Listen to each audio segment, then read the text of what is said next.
আলহামদুলিল্লাহ আপনারটাই সঠিক। এটা হলো মুসলমানের চরিত্র। ওই যে বললাম আখলাক সবচেয়ে বেশি ওজনী আমল হবে মিজানের পাল্লায়। অতএব আখলাক ভালো করবো তো ইনশাআল্লাহ। তো এই সত্য জানার পরও সেটাকে না মেনে অহংকার করা, তেড়ামি করা যে আমি কিভাবে মানি, তাহলে তো ছোট হয়ে যায়, এটা হলো অহংকার।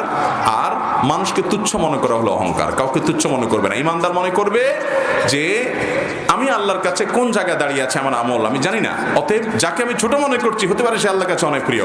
কাউকে তুচ্ছ মনে করব না। এই জন্য নবী করিম সাল্লাল্লাহু আলাইহি ওয়াসাল্লাম কারোর সাথে যখন কথা বলতেন পরিপূর্ণ মনোযোগ দিয়ে তার দিকে ফিরে কথা বলতেন, ঘাড় ঘুরে কথা বলতেন না, কারণ এটাতেও ব্যক্তিকে তুচ্ছ করা হয়, যারা তাকে গুরুত্ব দিচ্ছেন না, পাত্তা দিচ্ছেন না। ইমানদার প্রত্যেকটা মানুষকে গুরুত্ব দিব, যে তার আখলাক সুন্দর হবে, তার আচরণ সুন্দর হবে, সবার কাছে সে প্রিয় হবে, আল্লাহর কাছেও প্রিয় হবে। এই জন্য অহংকারী মানুষ এই মানুষকে তুচ্ছ মনে করে এবং সত্যকে অস্বীকার করে। আমি ইউটিউবে ইসলামিক ভিডিও বানাই।